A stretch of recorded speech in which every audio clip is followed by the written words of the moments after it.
Today's episode of the Just Keep Swimming podcast is brought to you by Audible. Audible is an online audiobook and podcast service offering over 10,000 books and the ability to listen to your favorite podcasts, including the Just Keep Swimming podcast. I personally use Audible all the time and suggest you take a listen to Intentional Living by John C. Maxwell. In this book, Mr. Maxwell shares his story on how he was able to live a noble and purposeful life and gives you tips and tricks so you can do the same. So please start your 30-day free trial now at www.audibletrial.com/JKS podcast, all lowercase. Again, that is www.audibletrial.com/JKS podcast. And if you have any more questions or concerns for the Just Keep Swimming podcast, you're always welcome to reach out to us on Facebook or at Instagram at justkeepswimming_podcast, or you can email us at jkspodcast702@gmail.com. And with that out the way, let's dive into it.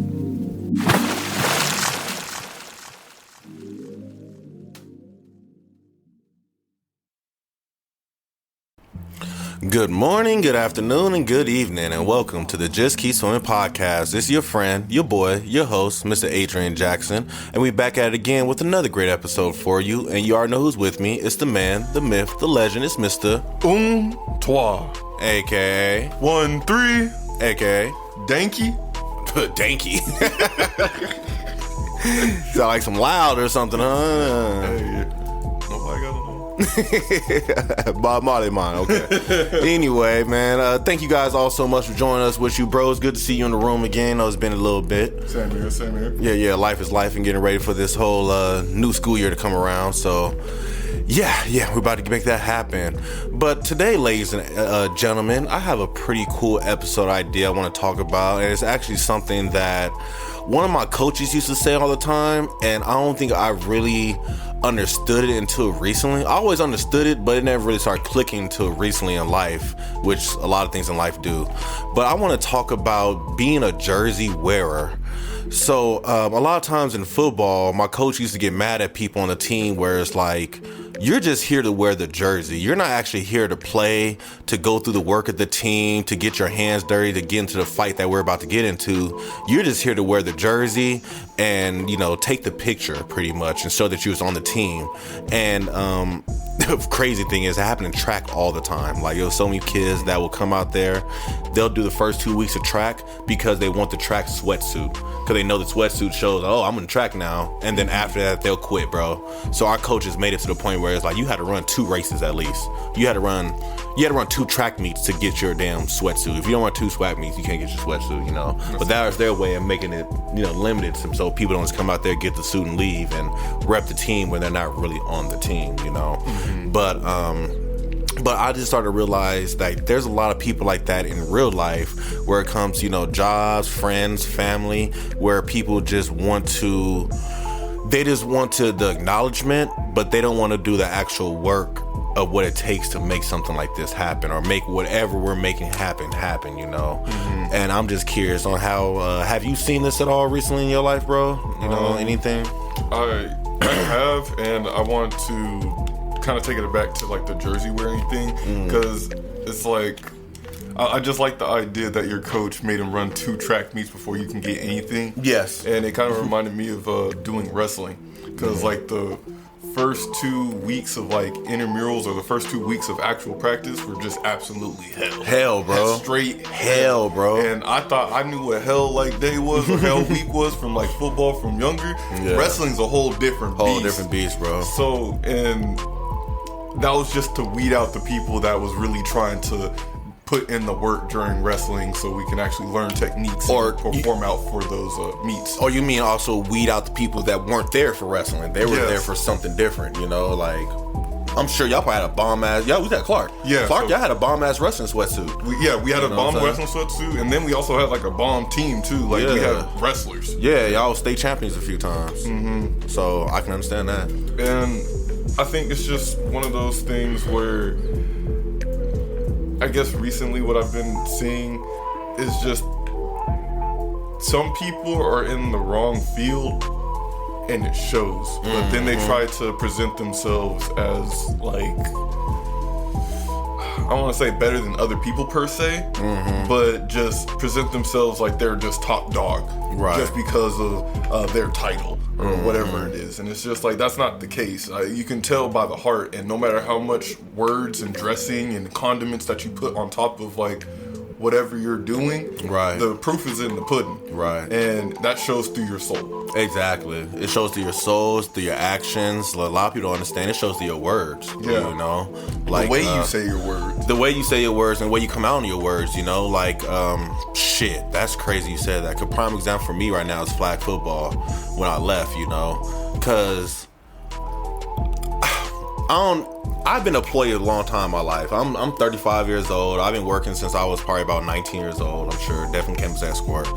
I have never in my life pleaded to a boss to say, come out here and see what's happening. I've never in my life had to do that. One, because usually the boss is paying attention and can understand that something ain't right. Let me go down there and look. But two, that's just something I feel like I'm a natural leader on the field, you know what I'm saying? I'm a natural leader on the battlefield, so I don't need the boss's help all the time. Give me direction, I'm good to go. But this is the first time in my life that I actually pleaded to somebody to say, please come out here and see what's happening, because I understand you have this mindset, but what you think is not what's really happening. Yes. You need to come see, you know? And it's crazy the response you get from, you think something like that, somebody saying something like that, they'll come back like, oh, you know what?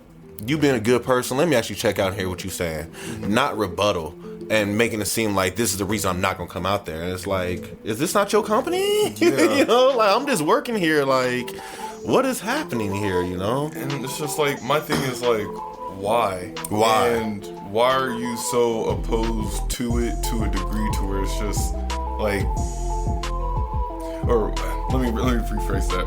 It's like, it's funny that, let me ask you this, like, why are you asking your boss to come out there? Did they give you the impression that they should be able to hear what you're saying and come out, but then when you actually do it, it doesn't happen? Of course, they give you the impression to say, if you need anything, let me know. Come holla at me, talk to me, text me, you can call me. If there's an issue, let me know. Yeah. I'm telling you to come out here, come see the issue that we're having, and you don't want to come out here to see the issue. Right. So now it's like, why did you tell me I can come to you for assistance if I can't come to you for assistance? You know what I'm saying? It's like equivalent of, I hate to say it, but it's like how black people look at the cops for a long time in life, you know? The cops are here to help us, but when I call them, I go to jail. Like, what the fuck? I asked for your help. You know what I'm saying? I'm the one who needs the help, and I'm the one who's bad now. It's contradicting, you know what I'm saying? Yes. Like, it's equivalent to a a-hole teacher that says, you know, if you need any help on understanding this material, let me know. But then when you go to them and let you know, or give them help, they say, did you read your book? Right. Well, I'm not helping you read your book. And then even if you did, it's like, then they hit you with like, it's a simple concept. It's a simple concept. You read the book, right? Why are you being stupid? Exactly. So it's like, why'd you even throw out them words to say, if you need anything, then? So now you're just throwing out false hope, you know? Yeah. And that's what gets me. That's what drives my blood more than anything. Like, don't say something and don't back it up. Like there's plenty of times with this boss where I reach out to them and I'll text them, call them, they don't respond. Yeah. And I'm sitting here like, did you not tell me that if y'all need help, reach out to you, let you know? Mm-hmm. So now I have to figure out this whole thing myself and then regurgitate on the back end, and then your terms is always, well, next time I did. Yeah. I had proof, because I text you, I called you, email, and you didn't answer. That is your fault. Yeah. You know what I'm saying? You can't be mad at me for doing what you told me to do. And then because I decided to handle it because the show must go on, you know, now you're upset because you didn't know about you're confusing the hell out of me right now. Yeah. You know, I don't know what to do or how to move on from And if I show you the proof, it's just like you're either going to deny it more, or then it just gets swept under the rug. It gets swept under the rug, bro. And it's like, that's one thing that upsets me about people in position of power. They believe that because something is done, or because, you know, whatever the situation doesn't need to be resolved anymore, they can just keep sweeping stuff under the rug. And it's like, It's kind of reminded me of my favorite SpongeBob had an episode like that. He kept sweeping so much stuff under the rug is a hill. Oh, yeah. You know what I'm Yeah. saying? The rug is a mud hill. And it's like, yeah, you can't keep pushing diapers under the rug. Like, at some point, it's going to get stinky and it's going to get all lumpy, and that rug is not going to be a rug no more, you know? Like, you can't hide the truth, dude. You can't hide the truth, you know? You can't hide the truth, and you have to come and face the truth at times, too. And I feel like a lot of people, they don't want to face the truth. Like, they're stuck in this... Not in this la-la land, It's but like in this... fabrication. Yeah. Whatever reality they're putting out at the moment. Yeah. I'm just like, I don't know, just for me, especially after a certain point in my life, I'm just like, I look at the world for what it is. Do I have hopes and aspirations? Yeah. Are they here yet? No, but I can still work towards them. But I also acknowledge, like, this is the situation. What am I going to do about it? Mm-hmm. But it just seems like, it's like... what is it? The monkey see, monkey do? Yeah, monkey see, monkey do, or something like that, or like. Oh, the blind monkey. Yeah. One got the eyes closed, ear covered, mouth covered. Yeah, the three monkeys. Mm-hmm. And it's just like, well, what is that going to solve you? Especially if you're going to be in a position of power. More power comes more responsibility. Yeah, exactly. Shout out to Spider-Man, but like that shit's real. So. What happens when it tanks for real? Exactly. What happens when all people leave for real? What happens when, you know, shit goes down under? What happens when you get caught by some law shit? Mm-hmm. It's more problems for you. You might as well just be straight up and acknowledge what people are bringing to you, what you're seeing, and just addressing it. Man, so amazing documentary I suggest everybody go watch on Netflix. It's called It's by Trainwreck Documentaries or series. It's a Trainwreck series, and they have a documentary talking about the. I don't know if you knew this. They did Woodstock in 1999, and all hell broke loose. Yeah, I remember that. Yeah. Okay, so they did the Woodstock '99. All hell broke loose. But the funny thing is, like how you were saying, was the people in the higher position, they were oblivious to it all. And even though people are bringing it to their attention, they always made a twist and turn to make it seem like, oh, there's a few bad apples. You know, we have 100,000 people out there having fun. We have about 5 or 10 being bad. Yeah. And I'm like, logically, the ratio don't add up. Right. You know what I'm saying? So you tell them you have less than 1% being bad, and you got buildings on fire. Right. And then you got people telling you that shit's going on. People's telling you shit going on. Yeah, but you gonna blame it on 5 people. You can see the whole crowd is literally burning shit up, and you can literally see people running around naked, and you hear the stories of girls getting raped out here, and the dehydration, yeah. The water not working, and it's too much. You know what I'm saying? And it's like, it's crazy that you always see people will let this bad shit happen because they're going for the bottom line of, we just want the money, or we just here for this, that, and the third. You know, at the end of the day, I'm just trying to make the money. Once the money is made, I don't really care what happens, you know? Like, there's another Trainwreck documentary about the Travis Scott concert where, you know, the people were suffocating and people were climbing on the damn camera station saying, stop the show, screaming and pleading, stop the show. People are dying. And being trampled, jumped on. Man, you know what I'm saying? And people are like, oh, okay, we hear the news. Let them pay for another 20 minutes. You know, like, what? No, stop the fucking show. But what is that going to do, though? It's going to be a bad look. It's not going to be what the crowd wants. People going to feel like you waste their money. Half people here are here free. Yeah. They jumped the gate and broke in here. So you already lost money. Right. Like, stop the fucking show and make sure these people walk out alive. You don't have a lawsuit in your hand. Right. You know, but some people rather do it for the worst, I guess, and I don't understand it, you know. Like some of the basic human things, I feel like, you know, courtesy, understanding, respect, integrity, you know, the whole look out for the little man. A lot of people lose that, bro. Yeah. Once they get into this position of the power, it just is gone, you know. It's sad. And that's what kills me too. And I guess, like, especially through the many different jobs that I've had so far too. It's funny the way we treat the grunts. Yes. And I'm not saying I'm mad about being a grunt, but I am mad about the way I'm treated as a grunt. We are on the front line. We are making your company work. Give us some respect. I don't give a fuck about a title. I am a grunt. I'm doing the basic needs that kind of nobody wants to do. Right. But at least give me some type of respect, some type of reward for doing all of the stuff that you don't want to do while you're overseeing it. Because I understand that we do need leaders. We do need an overarching like viewer to kind of go, you know, push the mission in a certain direction. But don't forget all the people that are helping you do this in the first place. Right. So I don't know if I told you, I got fired for that one time. So was it oh no, was it that job before Coin Cloud? Yeah. Okay. Well, no, before that, I got fired again. So what happened was the company I was at the time, COVID hit. The upper management saw it as an opportunity to release.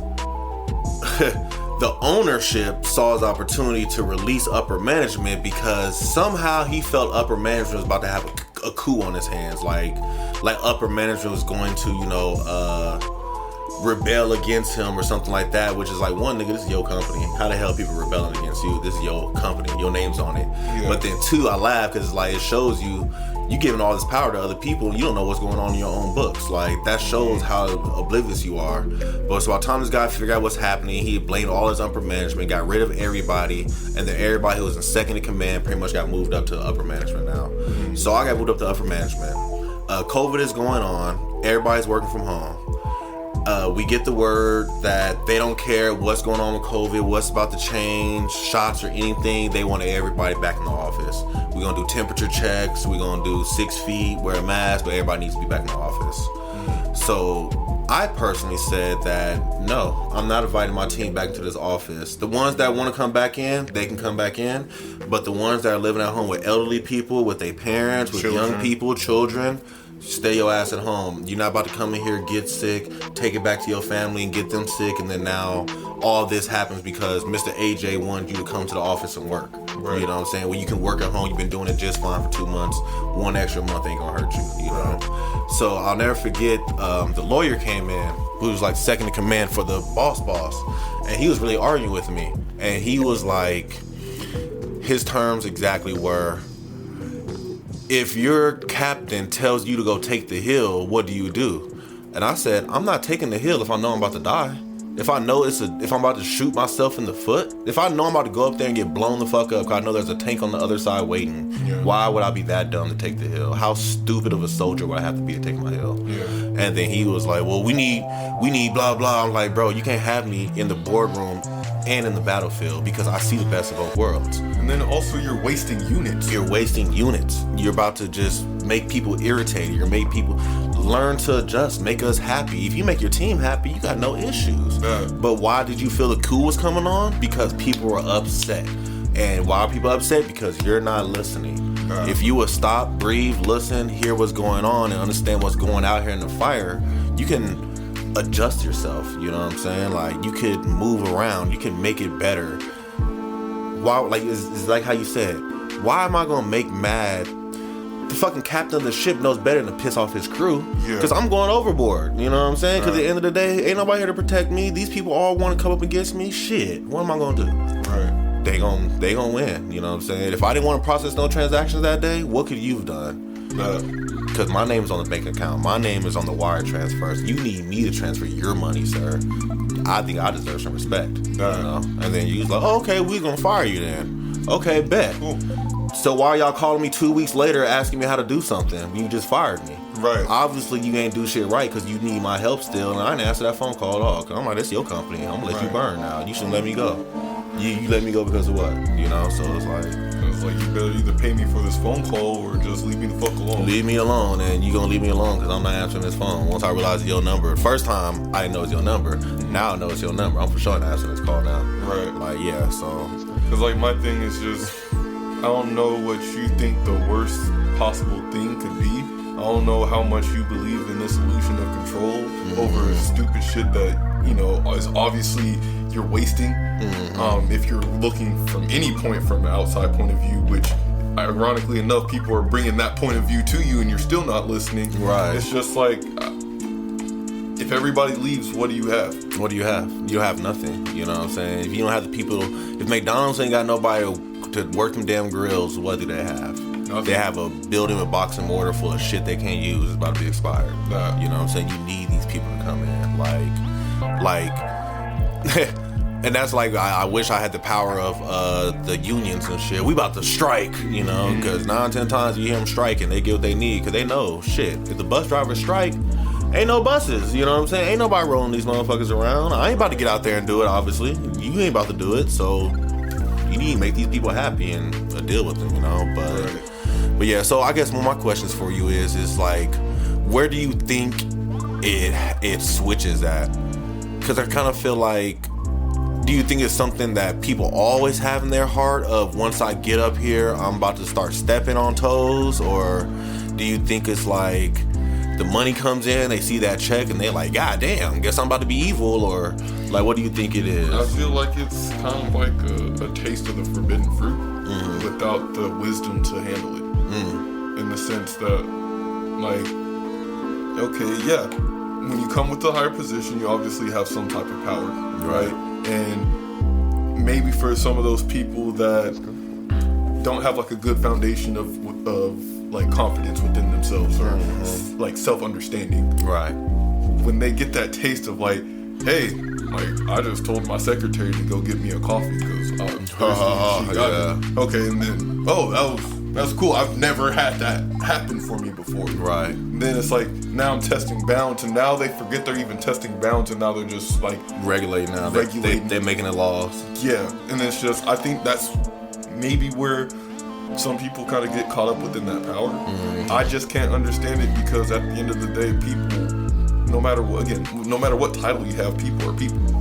There's no reason I should be treating you any less than what I am, because as soon as we clock the fuck out for the day, you were just as much of a person as I am. Exactly. So if I want you to come back the next day, I gotta make sure your needs is met. Exactly. At least within this professional relationship that we have, so that when we come back tomorrow, we can get shit done. Exactly. And then we're both happy. Exactly. You're doing what I need you to do, and then I'm also doing and supporting what you need. And cool relationship. So it also kind of makes me wonder where I also think it's kind of like just a character flaw. How are you first off, how are you treating yourself? And what are you expecting yourself to be? And then also, how are you treating close relationships outside of yourself? Right. And I guess my thing that I wonder is, do these like selfish personality types or something along those lines, they tend to get farther in the corporate world, at least, right? Yes. But it's like, why? I mean, I ain't gonna lie to you. I think you hit the nail on the head, bro. As in, you know, damn what the term you used. It was beautiful. You got the juice, but you ain't ready for the sauce or some shit. Yeah, it's like you. It's like you got a taste of the forbidden fruit, but you didn't have enough wisdom to handle it. Yeah, exactly. So I see it as a lot of. My analogy was going to be, you played a lot of Madden, but you never played football. You know what I'm saying? Like, you can understand how it's supposed to work from what you see on TV and stuff, but you ain't never actually got out here and got your hands dirty and got hit and understand what it is to run on a sprained ankle and your mouth hurting, whatever it is. You know what I'm saying? Like, you don't understand what it really is, because you're always behind that window. You know what I'm saying? You're always separated from yourself. And the reason I was about to say, you know, corporate world is... The reason I want to say not corporate world is because I've listened and I know too many people that are corporate, they're big, and they're the most kind-hearted people in the world, and you know they don't use their power for bad, you know what I'm saying? They use it for good, and they know they have power, and they make sure that they walk in a respectful way to not abuse their power, you know what I'm saying? Like, one of my favorite looks I listened to recently is Discipline is Destiny, and he was talking about Queen Elizabeth, you know, R.I.P., but he was talking about how even though she was a queen, she couldn't put laws into place, she couldn't do this, that, and the third, but one thing the queen knew about was her damn country. She knew every little thing in her country that was going on. If she saw a soldier with a cutting finger, she'll ask the lieutenant what happened to that soldier.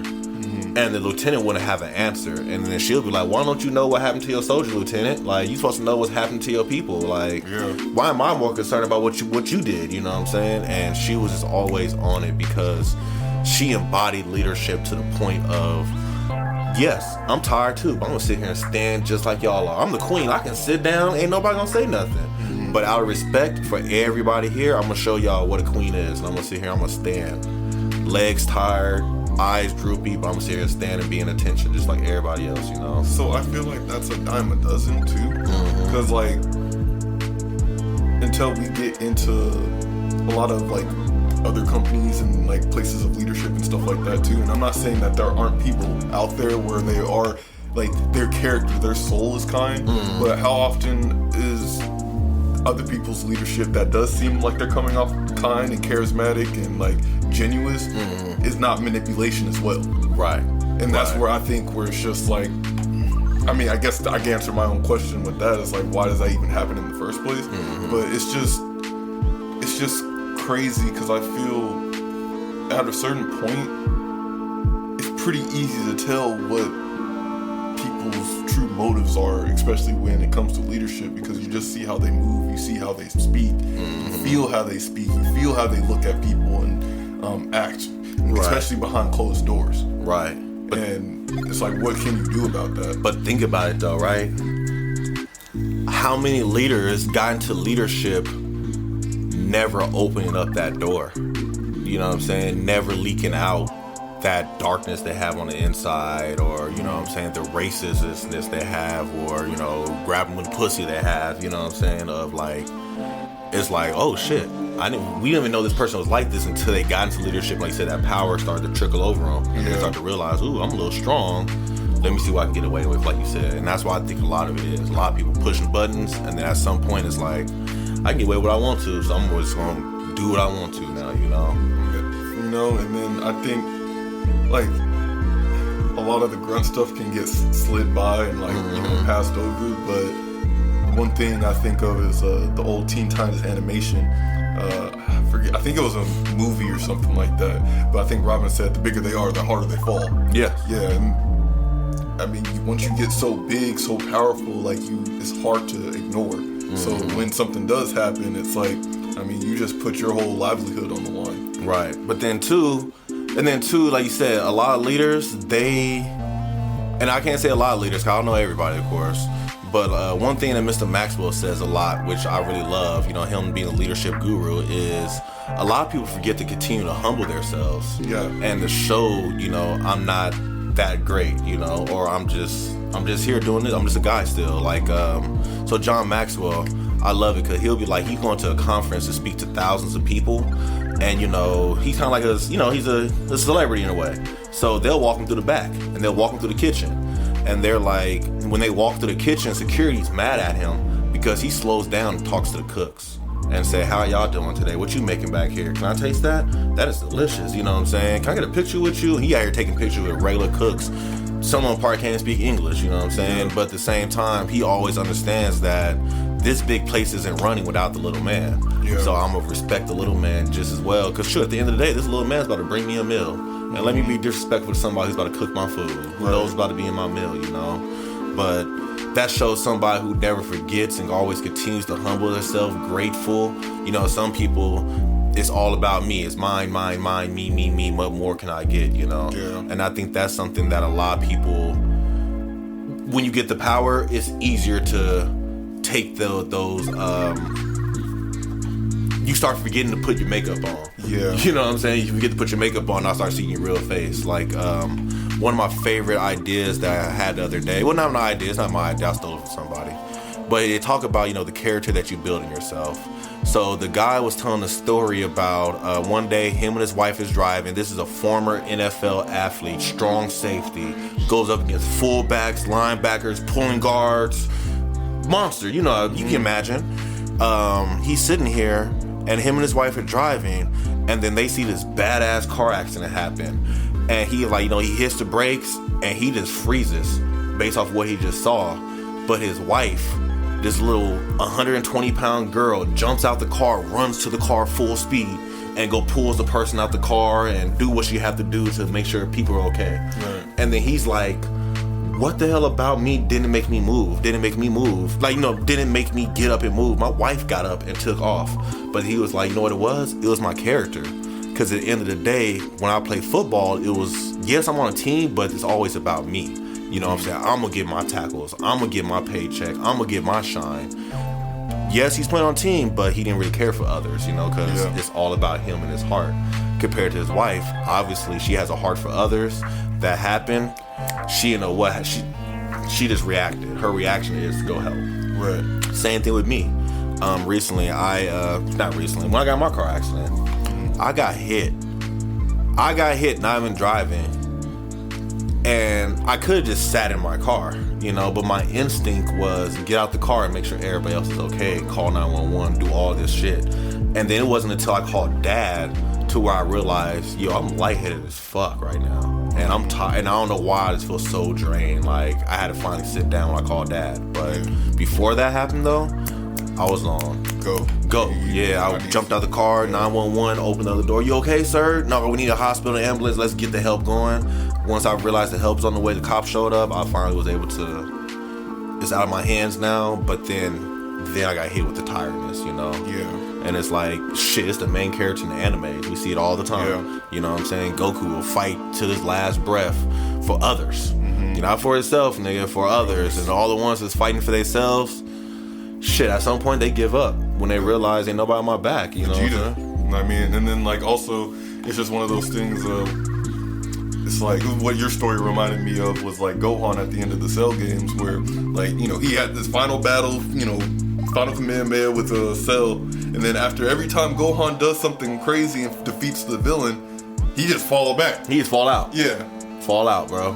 Fall out, because he gave it all for everybody else, you know what I'm saying? It's not about him, it's about the people under him, the people he protects, and the people he here to serve, you know? Yeah. And that's one thing I think that a lot of upper people forget too.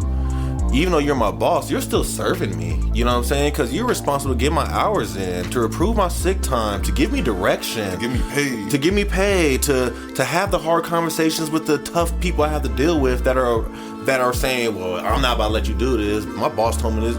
It's my job to pass it over to you, and your job to jump in and handle that conversation. You know what I'm saying? Like, you're here to serve me, but bosses forget, they think that I'm here to serve. I'm the one to be served. Like, no, you're always here to serve. Like, at the end of the day, Jesus still got down and washed people's feet, bro. That part, like, I was just about to say that. You like, know what I'm saying? You got God doing everything for his people as a servant, but he can snap away anybody or do everything selfishly because he is him. He is the literal him. Him, you know what I'm saying? But he uses all that power to give back to the people that he loves. Continue to give, you know what I'm saying? Yeah. Just continue to give, and then like how you said, you know, he can count the names in your hair and feed the birds in the air and all that stuff, and it's like he's serving in every single way, shape, and form. Yeah. You know, and it's like it's only right for us to serve him back because he's serving me so well. Right. You know, but I feel like a lot of people don't even think about that, and they just think, no, I'm the top dog now.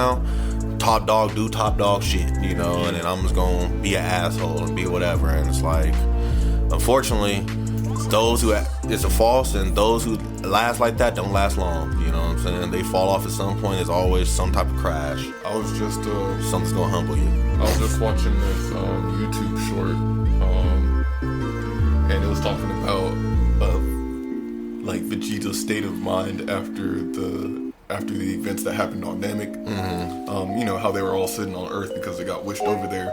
And then, like, his first thought was like, shit, Goku and Frieza probably killed each other out there. Like, that means I'm probably just the strongest dude out here. I'm him now. Like, I'm him. Like, I'm gonna show that. And then Gohan stepped up and said, like, oh, my dad is...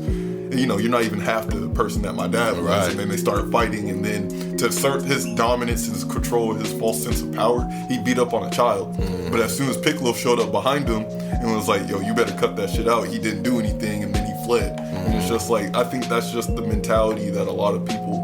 The bully mentality. Until somebody show up or show you what it truly means to be powerful and true, like, you're... nothing. Even if you can put some of the actions to make it seem like you have that power, but down in your heart, like, you're gonna fall at some point. Yeah, so perfect example what you were saying just now. Another anime, of course, but y'all know cartoons a lot of metaphor for real life. If you haven't realized that by now, you learned something new today. I was watching this Batman Samurai. Have you watched that shit? I remember you telling me about it, but I haven't watched it yet. Okay, so they came out with number 2. Yeah, so they came out with part 2 right now. And it's like the world changed, and like Superman is like the leader of the mafia pretty much. And he's Superman, you know what I'm saying? He do what he want to do. But then throughout the whole show, Batman is telling him, you ain't Superman. You ain't half a Clark Kent. You ain't half a Superman. Yes, you strong, you fast, you powerful, but you ain't Superman though. You know, and then literally there's a scene where Batman, you know how Batman always gonna trick Superman to lose his powers at some point so he can beat him up. So he tricks Superman, loses powers, and Superman gives up. And he's, take me now, kill me. And then Batman like literally like, you disrespectful scum. Because at the end of the day, the real Superman without powers would have still fought.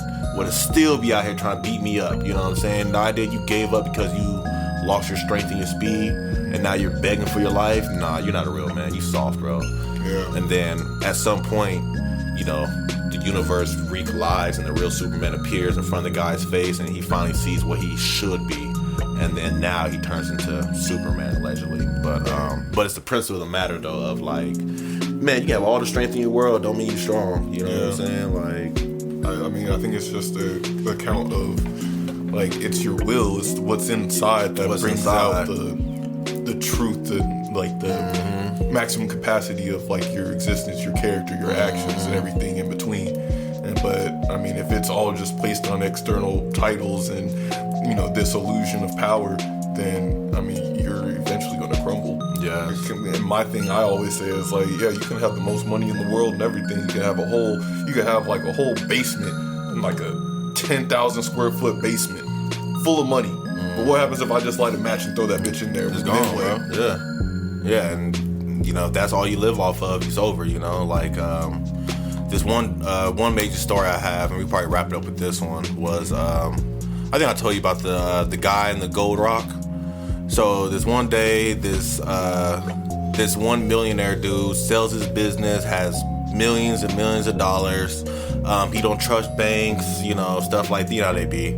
So he decides to buy up as much gold as possible and melt all his gold into a big rock. And then he took the rock and he buried it underground in his backyard. And every single day he'll go into his backyard, dig up the rock, and just look at the gold. And then after that he'll bury it and then go back to what he do. But every day he did this routine. That's all he did, is look at the gold. So then one day, while he was looking at the gold, some construction workers saw what he was doing. So when he left the house, they jumped the wall, saw what it was, dug it up, took it, put a basic rock down there and left. So then the guy left. The guy came back the next day, dug up his gold. His gold's not there. It's a big ass rock. He loses his mind. He starts screaming, swearing, breaking stuff, whatever. Finally, the neighbor comes over. Yo, what's going on? What's happening? He's like, somebody took my gold. And he was like, oh, where was it? He's like, I buried it right here on the ground. He's like, oh, what are we going to use it for? Nothing. I just wanted to keep it. It's mine. And he's like, oh, well, you don't need it then. Yeah. Somebody else can use it. You know what I'm saying? If you weren't going to do nothing with it, it's going to sit here. You don't need it then, bro. You don't need that power. Let it pass it on. You know what I'm saying? You just sitting here holding on and hoard on to this power, and you're not doing no good with it. Right. Pass that shit on. Give it off to somebody else. Go find something that's going to give you that sense of feeling in a better way. Right. You know, but a lot of people, they do that. They hold on to the power, and they hold on, and I hate to talk right now about the president, because I don't talk about this shit, but I watched the news for the first time the other day, and they were talking about, you know, they trying to bring up the Jeff Epstein case or whatever. Yeah. And this nigga does not talk on that question. He goes straight. He was like, y'all are still on it or something? Y'all still on it? Let's go back to 2016 where Barack helped the... Motherfucker, that was 10 years ago. Yeah. We talking about something right now, going on right now in this moment. Yeah, and atrocities. Atrocities, and you making it seem like what's happening right now isn't relevant, but what happened 10 years ago that we can't do nothing about is relevant? And you trying to send people to jail for something 10 years? You a bullshitter. You know what I'm saying? And that's the prime example of like, yeah, if you can't sit here and take responsibility like you should not be a leader. You know what I'm saying? Because at the end of the day, every army general knows that if their platoon goes off or something goes wrong with one of their soldiers, it was their fault. It's my fault. I take responsibility for what this soldier did at the end of the day.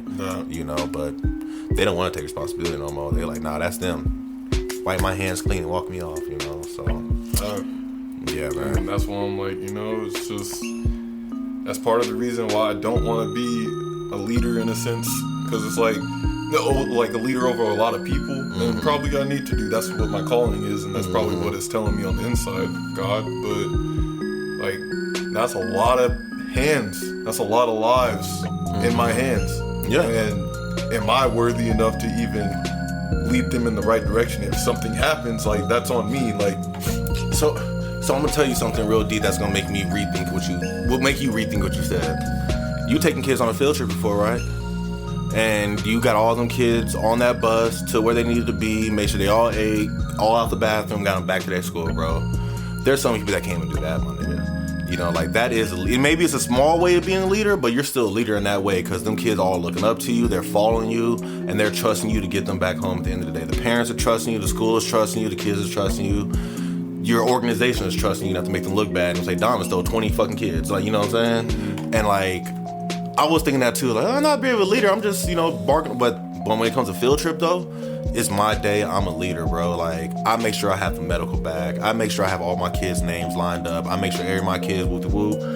I was thinking the other day, even though I'm in the back of the pack, I'm in the back of the pack because I'm making sure nobody gets lost. You know what I'm saying? Right. Nobody wanders off. You know what I'm saying? They're easy to follow a chaperone or walk straight. Everybody can walk straight. But who's going to be the one in the back of the pack to make sure nobody gets lost? And that can be a leader in the back of the pack to make sure that I'm making sure my pack stays together. You know what I'm saying? Right. And then, you know, my favorite thing about the Wolves is, I don't know if you ever saw the Wolf formation. So the Wolf formation, the elderly wolves are in the front.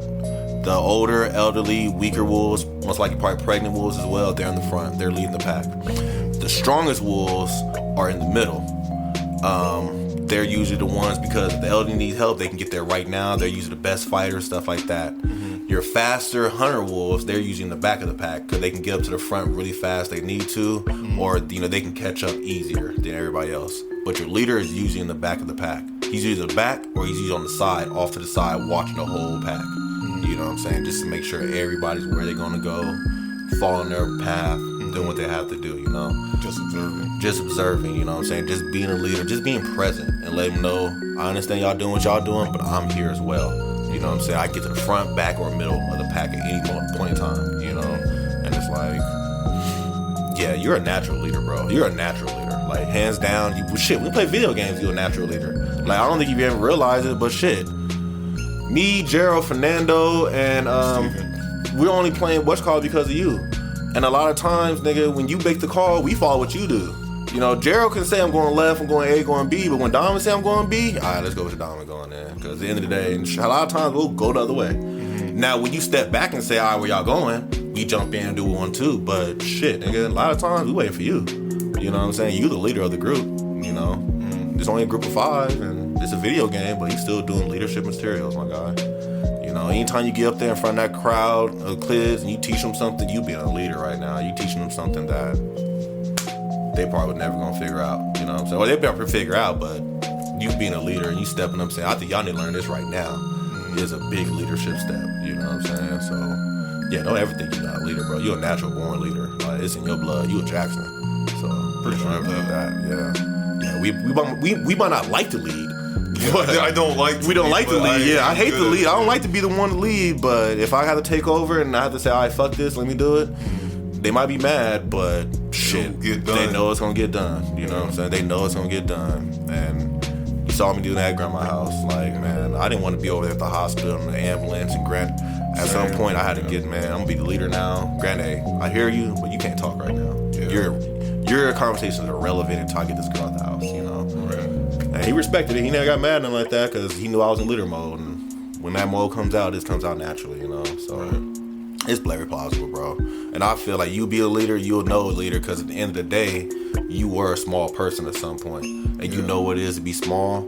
And you're not the type to get to the top and forget the little man. You know, there's so many people, they always say, how you treat the CEO and how you treat the janitor should be exactly the same. If you treat them differently, you're not made leadership material, you know? Right. If you tipping the hostess, but you cussing out the waitress, you fake.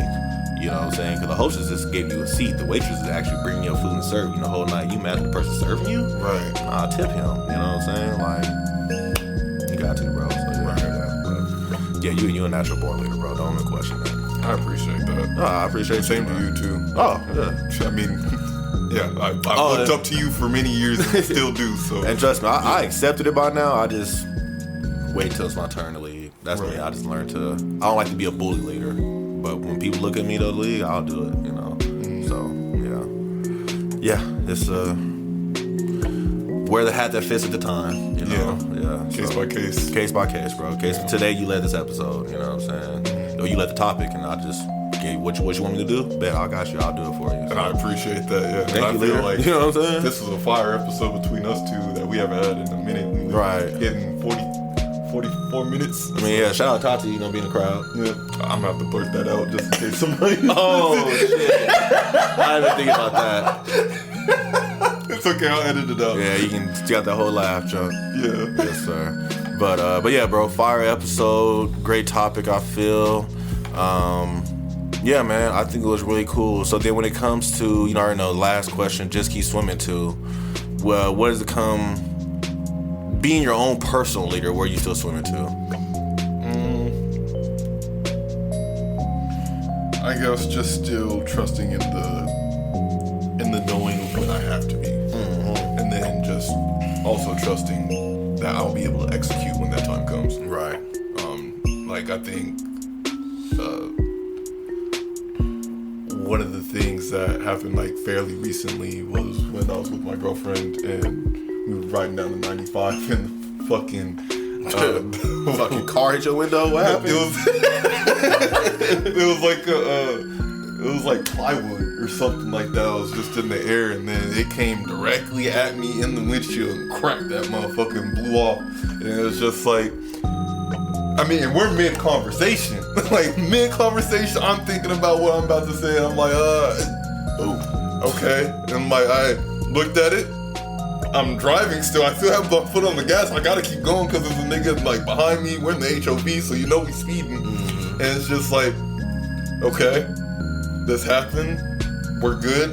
There's glass on me. Tati good? I gotta cut that out, too. But, are you good? Is you good? I'm good. Okay, let me get over to the lane. Calm.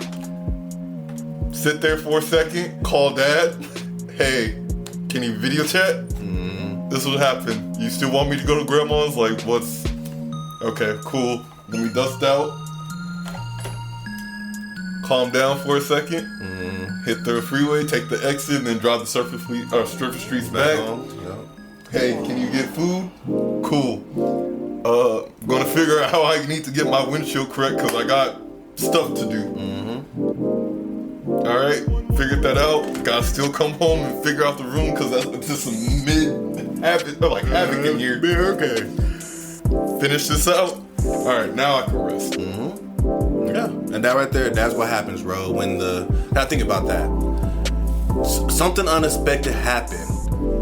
When something unexpected happens, your true character comes out. And let this be anybody else, you know what I'm saying? Like, I'm gonna keep it 100 with you. Jessica, I love you. You know how you are. Let that shit happen to her. Crying a little bit. Like, who knows? Like, she would have got herself over to safety, but she would have probably been in tears, bawling and stuff like that. Just because that's just like her natural shock. Yeah. Shock, yeah, when shock happens. But when shock happens to me, I jump into, I don't know, severe mode. I jump into get shit done mode. Let's get to safety mode, and then after safety is found, then we can process. I can process and go from there. You know what I'm saying? But my first issue is always safety first. You know what I'm saying? My mindset is, I don't know what it is though, but that's what they say. Your natural character. When shit like that happens, when your natural character comes out. You know, when shit unexpected happen, you can tell. You can tell people that are gonna get mad, they're gonna blow up, they're gonna lose their mind, they don't know how to bite their tongue. The ones that Karens, that's what a Karen is. A Karen is somebody who doesn't have control of themselves, they've been privileged their whole life, and when all of a sudden something don't go their way, they don't know how to act. And then people start laughing at them because they realize they don't know how to act. And now it's even worse, and now they're getting laughed at and they really don't know how to act. You know what I'm saying? Like, I'm a trivia all the time. People laugh at me all the time for not knowing how to spell shit. I ain't about to sit and argue with you. Now, I'm the host. Right. You paying me to be here, motherfucker. Right. If you got a problem with how I said it, oh well, guess what? I still get paid either way. And I tell them that every damn game. I'm gonna take some pictures. You wanna take a picture? Cool. If you don't wanna take a picture, no harm, no foul. I'm paid either way. Yeah. I don't give a damn. Nobody showed up in here. I'm still getting paid. You know, like, yeah, man. So yeah, but I love that though, bro. I love that. Just like you said, just acting correctly, bro. Just taking that breath. And, yeah, you know, my mindset is just keep that preparation mindset. You know, keep your heart receptive. Keep doing good deeds. Like, as long as you keep giving, keep serving, it's gonna keep that sense of respect in your heart all the time. You know what I'm saying? Like, stop and always realize, even though she a waitress, she's probably somebody's mama. This is somebody's sister. This is somebody's cousin. This is somebody's something. Let me give them respect they need. You know, and I feel like it helps out a lot. You know, kids, working with the kids, always gonna keep you humble. You know, because they gonna have you forced to get out your mind with them. Because you stuck in your mind, your own ways. They gonna, Mister, you here? Listen to me, Mister. Like, they gonna make sure. Like, you already know. And it's like, you have to step out. You have to be present and step out your own stuff. And they help me out too. Let me put my stuff to the side right now, and I'll figure out what I can figure out when I get home. You know, until then though, I'm here. Let me get my hands moving. Let me serve what I'm serving at. You know, 100%. Yeah, some people don't know how to serve. You know, some people never gave out a pass ketchup before. Like, real talk. You know, so yeah, man. But yeah, bro, I think I love it. My last thing I want to share, my quote for the beat is going to be from Mr. John Maxwell. So John Maxwell always talks about you have 3 roads you can travel. You can take the low road, you can take the medium road, you can take the high road. And he always urges you to take the high road. So the low road, so if somebody cuts you off in traffic, what's the low road?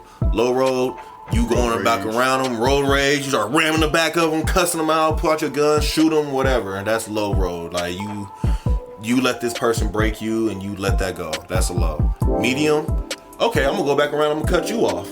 And we're gonna start playing this cutoff game, and I'm gonna start bleeding at you. You gonna flick me off, I'm gonna flick you off. And whatever energy you give me, I'm gonna give it back to you, you know? High road, let it go. Is it really that important? We still going the same direction. I'm still about to get home at about 4:35 either way. Yeah. Is it worth me getting mad off of this situation? Is it worth the argument? Is it worth the debate? Is it worth the fight? You know what I'm saying? Is it worth tripping out off of? You know? Right. You know, always be a step ahead, take above. You know what I'm saying? Ask somebody how their day is going. Don't just say, hey, can I get number 6? Like, hey, how you doing? Small words go a long way. You know, just take the high road.